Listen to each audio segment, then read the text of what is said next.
Good afternoon students. आज हम नए गद्य की शुरुआत कर रहे हैं। गद्य का शीर्षक है क्या निराश हुआ जाए, चैप्टर नंबर 3। तो सबसे पहले हम इस शीर्षक की चर्चा करते हैं कि जिस तरह से आज दुनिया में तरह तरह की समस्याएं पैदा हुई हैं और उसी प्रकार से लेखक हजारी प्रसाद द्विवेदी कहना चाहते हैं कि हमें जीवन में कभी निराश होने की ज़रूरत नहीं है, कि मुश्किलें और हार जीवन में आती ही रहती है, उससे निराश होना नहीं है बल्कि उससे लड़कर जीत को हासिल करके जीवन में आशा का संचार करना है। तो यह बात इस गद्य में बताई गई है और इस गद्य का साहित्य प्रकार निबंध है और लेखक हजारी प्रसाद द्विवेदी जी हैं, जो जीवन में नए उत्साह के साथ आशा के साथ आगे बढ़ने की बात हमें यहाँ पर दी गई है। तो हमने इस चैप्टर नंबर 3 क्या निराश हुआ जाए, इस गद्य का शीर्षक जो है उसका महत्व हमने जाना। अब हम इसके इंट्रोडक्शन की ओर जाएंगे।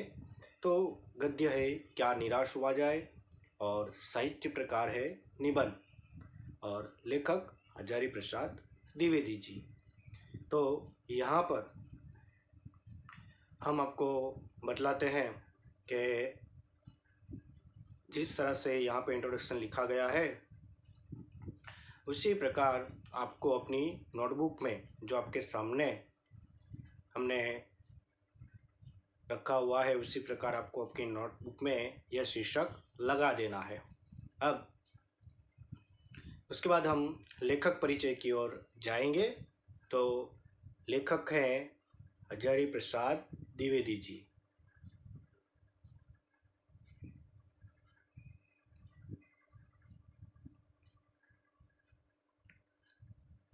तो हजारी प्रसाद का जन्म सन 1907 और निधन यानी कि मृत्यु सन 1979 में हुआ था। आचार्य हजारी प्रसाद द्विवेदी का नाम बलिया यानी कि उनका जो जन्म है वह बलिया उत्तर प्रदेश में आए हुए जिले दुबे का छपरा नामक गांव में हुआ था। पारिवारिक परंपराओं के अनुसार संस्कृत का उन्होंने अध्ययन शुरू किया था और उन्होंने हिंदू काशी विश्वविद्यालय से ज्योतिषाचार्य की परीक्षा भी पास की थी। उत्तीर्ण यानी कि पास करना।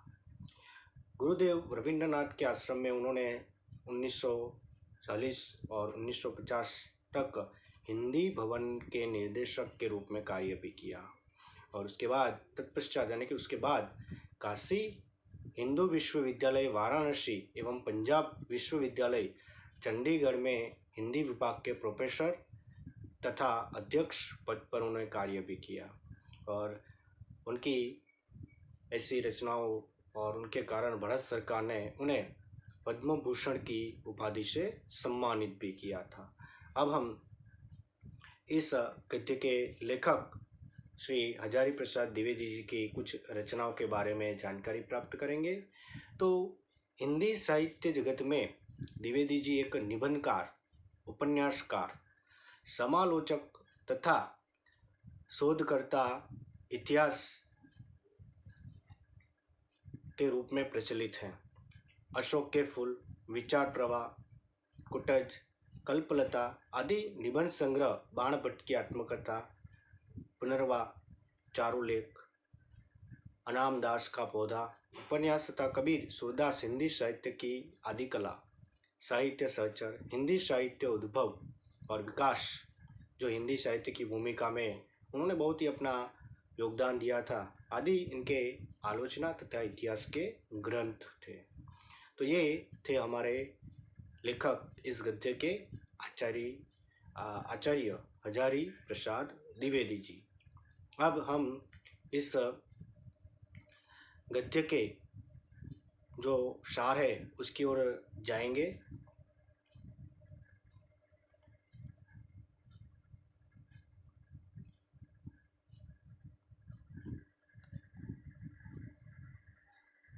तो गद्य के सार के रूप में यहाँ पे मैंने अलग अलग टॉपिक लिखे हैं, वो भी आप अपनी नोटबुक में लिख सकते हैं और उसके द्वारा पूरा गद्य का विवरण किया गया है। तो आज का वातावरण, कि आज के वातावरण को देखकर हर एक व्यक्ति, जो भी मनुष्य है, उसमें एक प्रकार की निराशा छाई हुई है। कहीं पर न्याय नहीं मिलता, कहीं पर यह सही रीत में काम नहीं होता है, कहीं पर रोजगार नहीं है। ऐसी किसी कई प्रकार की समस्याएं जीवन में उत्पन्न होती है।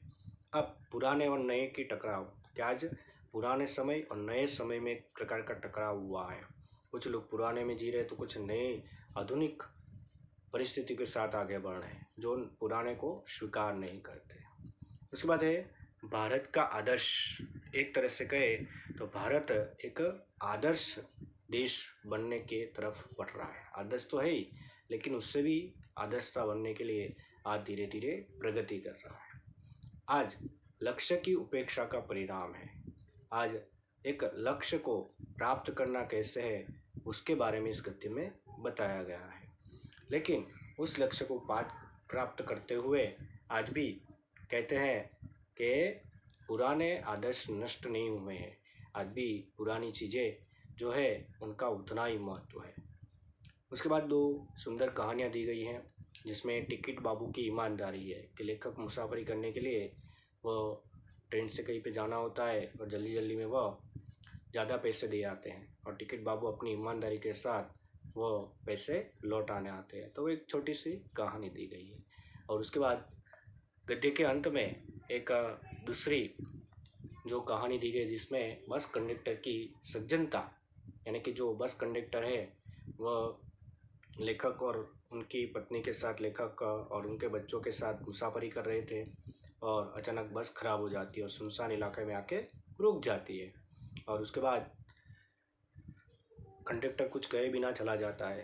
अब तब सब लोगों को लगता है कि कंडक्टर डाकुओं को बुलाने गया है और यहाँ चोरी होती है, ऐसी बातें फैलती है। तो सब लोग वो ड्राइवर को मारने की सोचते हैं।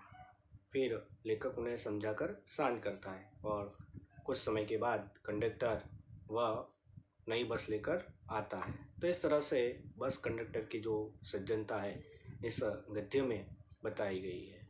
तो इस तरह से स्टूडेंट्स, क्या निराश हुआ जाए, गद्य का पूरा सार हमने आपके समक्ष रखा है।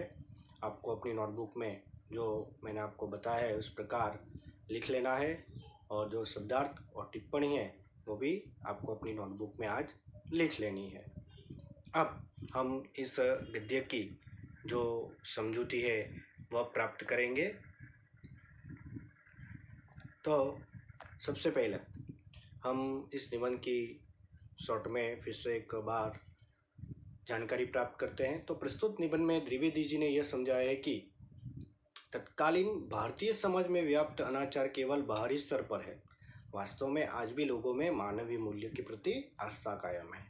आज भी देखो तो चोरी, डकैती, कई प्रकार के ऐसे गुनाहित प्रवृत्तियां चलती रहती है। लेकिन आज भी कुछ मनुष्य ऐसे हैं जो सही मार्ग पे चलते हैं, रिश्वत नहीं लेते हैं, भ्रष्टाचार नहीं करते, नीति नियमों का पालन करते हैं। तो उसी कारण आज भी मानव मूल्यों में ये आस्था कायम है। अपने जीवन में घटित कुछ घटनाओं के द्वारा यहाँ पर बताया गया है कि हमें निराश होना नहीं चाहिए, लेकिन जीवन के प्रति हमें आस्थावान बने रहना चाहिए। आज भी हम देखो तो भाई 12 साइंस हमने पास कर लिया हो, परसेंटेज थोड़े कम आए हो, फिर भी मन में एक प्रकार का रहता है कि MBBS में या किसी अलग कॉलेज में एडमिशन नहीं मिलेगा। तो निराश होने की ज़रूरत नहीं है, उसके विकल्प में दूसरा भी कोई ऑप्शन हो सकता है, उसके द्वारा भी आप आगे बढ़ सकते हैं।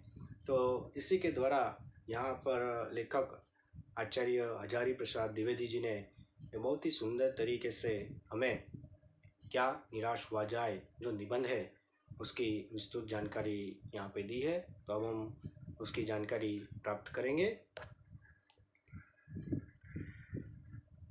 तो लेखक कहते हैं, मेरा मन कभी कभी बैठ जाता है। समाचार पत्रों में ठगी, डकैती, चोरी, तस्करी, भ्रष्टाचार के समाचार भरे रहते हैं कि लेखक जब भी न्यूज़पेपर में ये ठगी, डकैती, चोरी की, तस्करी और भ्रष्टाचार के जो समाचार पढ़ते हैं तो उन्हें बहुत ही बुरा लगता है। आज भी हम देखो तो अखबारों में ऐसी खबरें बहुत ही फैली रहती है। आरोप प्रत्यारोप का कुछ वातावरण ऐसा बन गया है कि लगता है कि देश में कोई ईमानदार आदमी ही नहीं रह गया है। क्या आज देखो तो एक प्रकार से कहे तो देश में कोई ईमानदार व्यक्ति नहीं है, ऐसा ही लगता है। हर जगह हर एक व्यक्ति को संदेह की दृष्टि से देखा जाता है, क्योंकि ईमानदारी नहीं रह गई है। हर जगह पे शक होता है, कोई किसी को लूट लेगा, किसी को ठग लेगा। तो इस प्रकार से आज परिस्थितियाँ ऐसी हो गई, आज का वातावरण ऐसा है। जो जितने ऊंचे पद पे है उनमें उतने ही अधिक दोष दिखाए जाते हैं। कि आज जो जितने ऊंचे पद पे देखते हैं वह उतने ही अधिक दोष उसमें पाए जाते हैं। ऐसा हम सोचते हैं कि जितना ऊपर अधिकारी होता है वो ज़्यादा रिश्वत लेता होगा, उसके बिना काम नहीं करता है। तो वह बात बताई है। उसके बाद है, एक बहुत बड़े आदमी ने मुझसे एक बार कहा था कि इस समय सुखी वही है जो कुछ नहीं करता है, जो कुछ भी करेगा उसमें दोष खोजने लगेंगे। कि आज के समय में हम कहें कि सुखी आदमी कौन, तो कुछ भी कार्य ना करता हो वो सुखी आदमी। तो आप कहेंगे कि सर वो कैसे है, क्योंकि जो कुछ काम ही नहीं करेगा तो उसमें दोष कैसे निकालेंगे, गलती कैसे निकालेंगे हम, गलती निकलेगी ही नहीं और उनके सारे दोषों को बुला दिया जाएगा। लेकिन जो व्यक्ति कुछ काम करता है तो उसमें कुछ ना कुछ दोष निकालते रहते हैं। यही कारण है कि हर आदमी दोषी अधिक दिख रहा है, गुणी कम या बिल्कुल ही नहीं। स्थिति अगर ऐसी है तो निश्चय ही चिंता का विषय है। अगर जो व्यक्ति कुछ काम करता हो तो उसमें कोई ना कोई दोष अवश्य निकालते हैं, ये ठीक नहीं है, वो नहीं है, लेकिन उसका गुण कैसा है वो नहीं देखते हैं। और स्थिति आज ऐसी ही हो गई है और इसी के कारण ये एक चिंता का विषय हो गया है। आज भी हम देखो, कोई भी अच्छा नेता हो, कोई भी अच्छा व्यक्ति हो, लेकिन थोड़ी गलती हो गई तो हम क्या मानते हैं कि ये ऐसा है वैसा है, गलतियां निकालते रहते हैं। तो इस तरह से आज दुनिया में सुखी वही व्यक्ति है जो कुछ ना करता हो।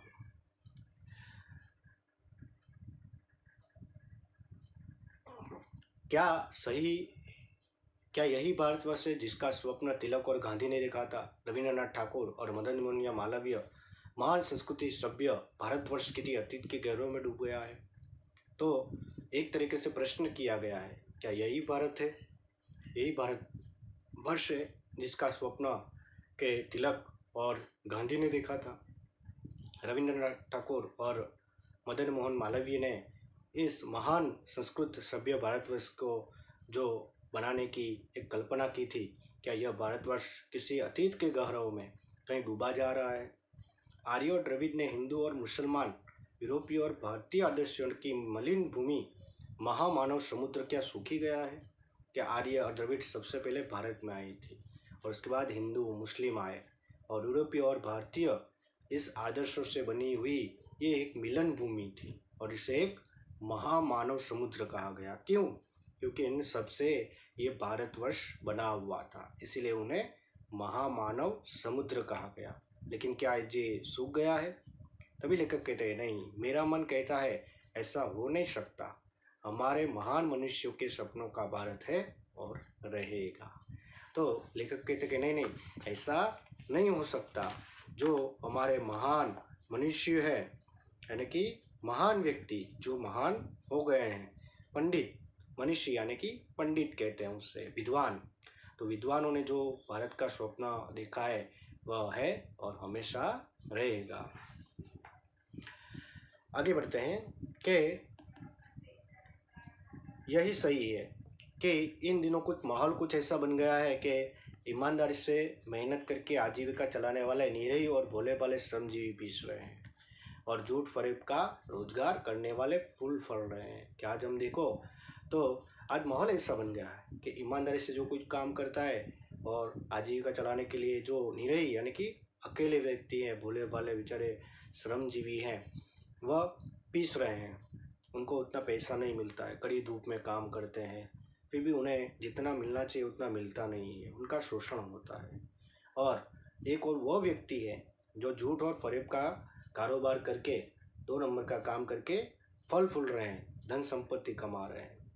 आज ईमानदारी को मूर्खता का पर्याय समझा जाने लगा है कि जो ईमानदारी से काम करता है उसे मूर्ख कहते हैं।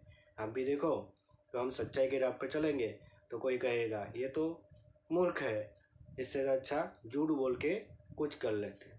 सच्चाई केवल भीरू और बेबस के लोगों के हिस्से में पड़ी है। ऐसी स्थिति में जीवन के महान मूल्यों के बारे में लोगों की आस्था ही हिलने लगी है। क्या आज सच्चाई केवल भीरू यानी कि कायर, डरपोक और बेबस लोगों में ही पड़ी हुई है? अगर स्थिति ऐसी रही तो जीवन के जो महान मूल्यों के बारे में लोगों की आस्था है आज धीरे धीरे हिलने लगी है। आज हम भी देखो तो सच्चाई के मार्ग पर चलते चलते कुछ न मिलता हो, फिर कहते हैं इससे अच्छा है तो झूठ का ही दामन पकड़ ले और उससे हम आगे बढ़ सकते हैं। परंतु ऊपर जो कुछ दिखाई दे रहा है वह बहुत ही हाल की मनुष्य निर्मित नीतियों की त्रुटियों की देन है। क्या जो ऊपर ऊपर दिखाई दे रहा है वह मनुष्य की बनाई गई नीतियां हैं और उन्हीं की त्रुटियों की ये देन है। त्रुटियां यानी कि खामी, उन्हीं की नीतियों की यह खामी बताई जा रही है, क्योंकि मनुष्य ने ही नियम बनाए और तोड़ना भी मनुष्य ने ही सिखाया है। तो सदा मनुष्य बुद्धि नई परिस्थितियों का सामना करने के लिए नए सामाजिक विधि निषेधों को बनाती है और उनके ठीक साबित न होने पर उन्हें बदलती है। तो आज भी देखो मनुष्य ने नीति नियम बनाए और मनुष्य ने ही उन नीति नियमों को तोड़ा भी है। जब तक मनुष्य उस नियम का पालन करते हैं तब तक ठीक है भाई, लेकिन जैसे ही मनुष्य को यह नियम ठीक न लगे तो भी बदल भी देते हैं। लेकिन नियम कानून सबके लिए बनाए जाते हैं, पर सबके लिए कभी कभी एक नियम सुखकर नहीं होता। कि नियम कानून तो सबके लिए बनाए गए, आपके लिए, मेरे लिए, दूसरों के लिए, लेकिन जब कोई बड़ा व्यक्ति होता है उसके लिए नियम बदल जाता है। कई बार हम अखबारों में भी देखते हैं, न्यूज़ चैनल में भी देखते हैं कि भाई आम आदमी हो तो उसके लिए कुछ नियम एक ही है, लेकिन उस पर सख्ती से पेश आते हैं। जबकि कोई बड़ा मंत्री हो, तंत्री हो या कोई बहुत ही पैसे वाला व्यक्ति हो तो उसके ऊपर उस नियम का कोई प्रभाव नहीं होता है। तो इसी कारण इस नियम में कई प्रकार की खामियां भी होती है। सामाजिक कायदे कानून भी युग युग से परीक्षित आदर्शों से टकराते हैं। इसके ऊपर की सतह आलोड़ित भी होती है, पहले भी हुआ है, आगे भी हुआ, उसे देखकर हताश हो जाना ठीक नहीं है। तो आज भी आप समाज में देखते होंगे कि जो बड़े बड़े व्यक्ति होते हैं वह बड़े बड़े व्यक्ति पैसों के दम पर वह अपना काम करवा लेते हैं, लेकिन जो गरीब है, असहाय है, वह उन नियमों को पालन करते उन्हें सजा भुगतनी पड़ती है। तो पहले भी यह युग युग से चला आ रहा है, पहले भी ऐसा हुआ है और आगे भी होगा। लेकिन जीवन में यह देखकर हमें निराश होने की ज़रूरत नहीं है। अगर हम कुछ खेल खेल रहे हैं, चलिए हार गए, तो क्या हम यह सोचते हैं कि चलो ये खेल तो मुझे अब खेलना ही नहीं है, कि तो मैं हार ही जाता हूँ? नहीं, हम फिर से तैयार होते हैं और फिर से आगे बढ़ते हैं। तो भारतवर्ष ने भी कभी भौतिक वस्तुओं के संग्रह को बहुत अधिक महत्व नहीं दिया है। पहले का जो भारतवर्ष था, आज भी है, लेकिन पहले जो भौतिक वस्तुओं के संग्रह को अधिक महत्व दिया नहीं जाता था। भौतिक वस्तु यानी कि जो जीवन में जरूरी नहीं है, बस उसका केवल संग्रह किया जाता है, उसको पहले महत्व नहीं दिया जाता था। लेकिन आज हर एक व्यक्ति इस भौतिक वस्तुओं का संग्रह करते हैं, खाने पीने की चीज़ों से लेकर आरामदायक चीज़ें, सभी चीज़ों को।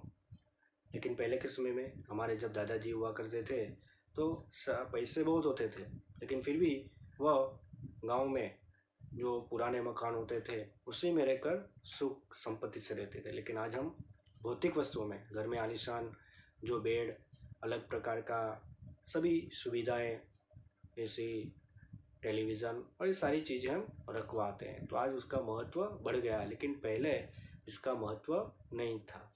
लेकिन उसकी दृष्टि से मनुष्य के भीतर में जो आंतरिक तत्व स्थिर भाव से बैठा हुआ था वह चरम और परम था। पहले मनुष्य पैसे इतने ज़्यादा नहीं थे, संपत्ति का भी लोभ नहीं था, जिसके कारण उनके आंतरिक तत्व यानी मन के भाव एक प्रकार से चरम और परम, एक प्रकार से शांति थी।